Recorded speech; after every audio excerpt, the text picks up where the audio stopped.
Assalamu alaikum, barkanmu da sake saurara da ku a wani sabon darasi na makan jerin darussanmu na Javascript. Kuma ne muku barka da sake kasancewa da ku a wannan channel ta mai albarka mai suna Almubarak TV. Wannan darasi shine darasi na uku, darasi na biyu da ya gabata mun shi ne akan Javascript syntax. A yau kuma insha Allah darasin mu ne za mu shi akan Javascript variable. Kafin mu ci gaba dan uwa, idan a yau ka fara zuwa wannan channel ta, ina roƙonka da ka danna alamar subscribe domin samun sabbin darussa da zarar dora. Idan ka danna, ina so ku danna alamar liking domin ƙara min ƙarfin gwiwa akan wayannan videos da nake. To menene variable?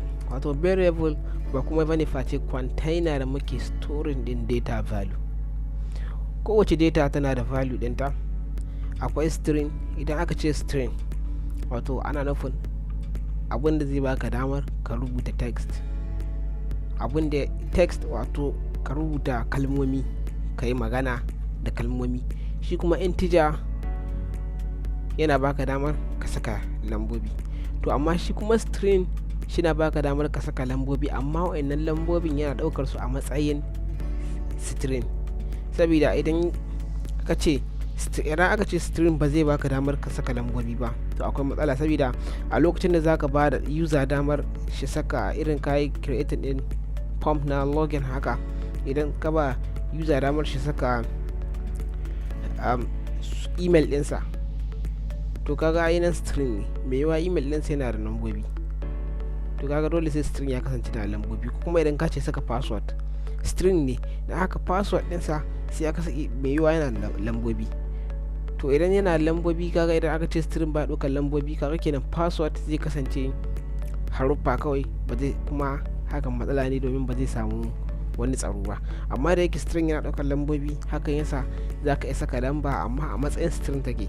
Amma shi integer ba ka saka lambobi, ba ka saka haruffa text, sabida shi an yi shi ne kawai domin saka lamba kawai. To wannan shi ne, amma duka za mu kawo su nan gaba, za ku san menene string, menene integer da dai sauransu. To idan za ka yi creating din variable a Javascript, za ka yi creating din shi da var keyword. Wannan var din shi ne ke baka damar kai creating din variable. To yanzu sai in goge wannan, sai mu zo a nan, sai za mu goge wannan.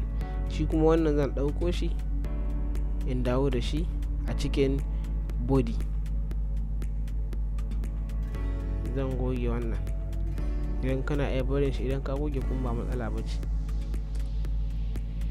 Bari in ƙara da wannan.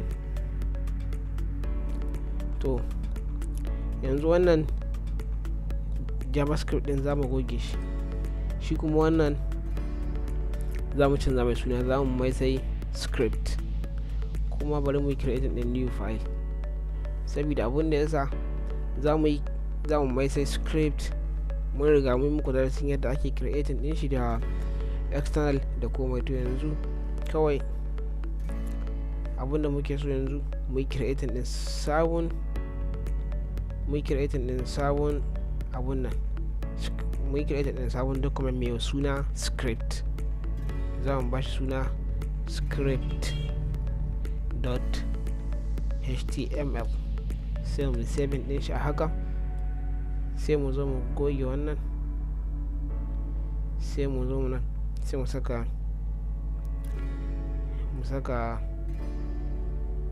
html a ciki.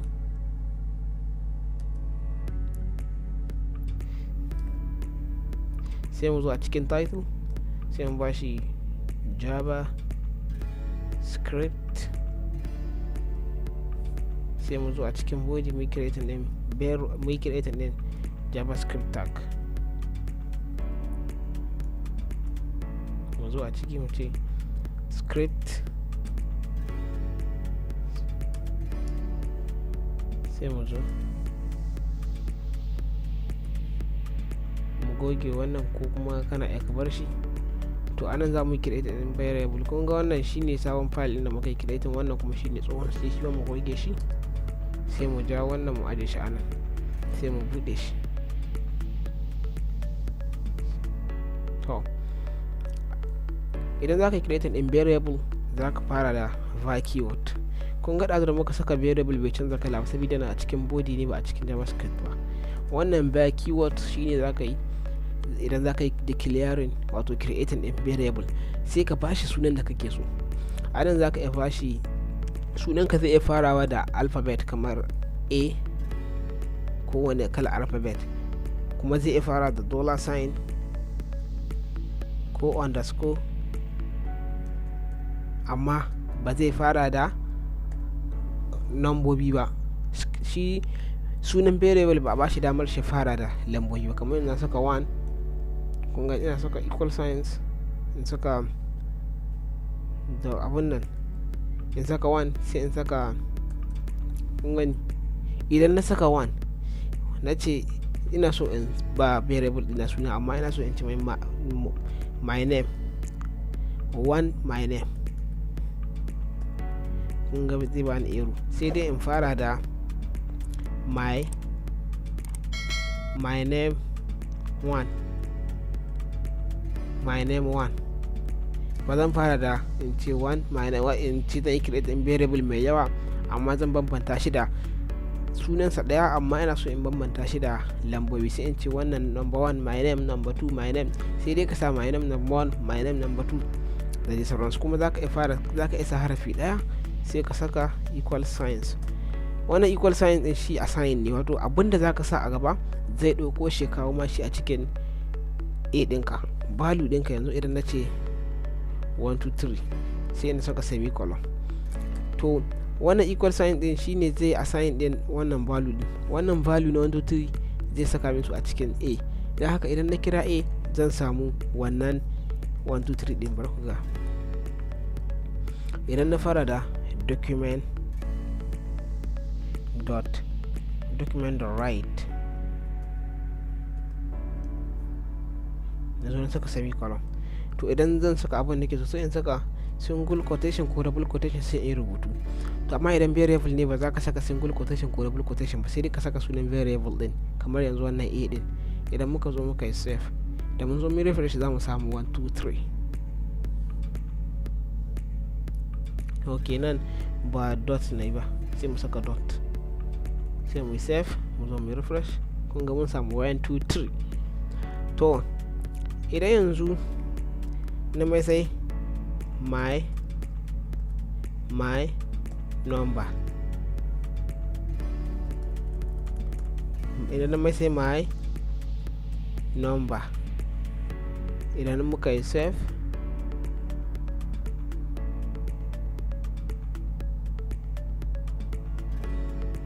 idan muka yi save muka zo muka refresh, kun ga babu abin da muka samu saboda mun canza ma variable din mu suna. sai mun sake declaring din shi da my number sai mu save, mu zo mu refresh, kun gani. to kuma akwai wani kalar declaring da ake yi kamar yanzu haka. idan na yi haka sai na zo ƙasa na sake saka my number, na saka equal signs, sai in saka yawan number da nake so, sai in saka 124, sai in zo in save, in zo in refresh, kun ga ya koma 124. wato nan na sabunta variable dina. wannan ana kiran shi da undefined, wato variable wanda ba a kammala shi ba. to amma na dawo a ƙasa kuma na kammala shi. to kuma zan iya saka variable in saka mai abin da nake so, kamar yanzu in ce my name, in saka mai my name, sai in saka equal signs, in saka double quotation or single quotation. kun ga tun na ce my name wato text ne kenan zan saka, sai na saka double quotation or single quotation, sai in saka mubarak. to sai in zo in yi save, in zo in refresh, sai in zo anan sai in mayar da shi my name, mu yi save, mu zo mu yi refresh, in ga ce my name, ya bani mubarak. so wannan shine da ake amfani da variable. wannan shine na string, wancan kuma na abun nan na me yake da suna integer. Kuma za ka yi creating din variable kamar haka, sai ka saka mai a equal signs, sai ka saka mai idan integer ne kake so kuma ba shi 12. kuma za ka yi creating din wani variable kamar yanzu var, sai ka saka uppercase a equal signs 1 2 3, sai mu saka semicolon. yanzu idan na zo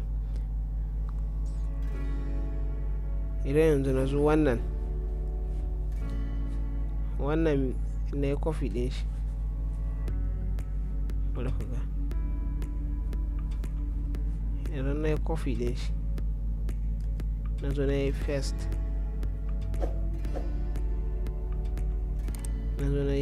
din shi, sai na samu wannan a din of a lower case, sai na zo na sake paste na samu wannan a din upper case.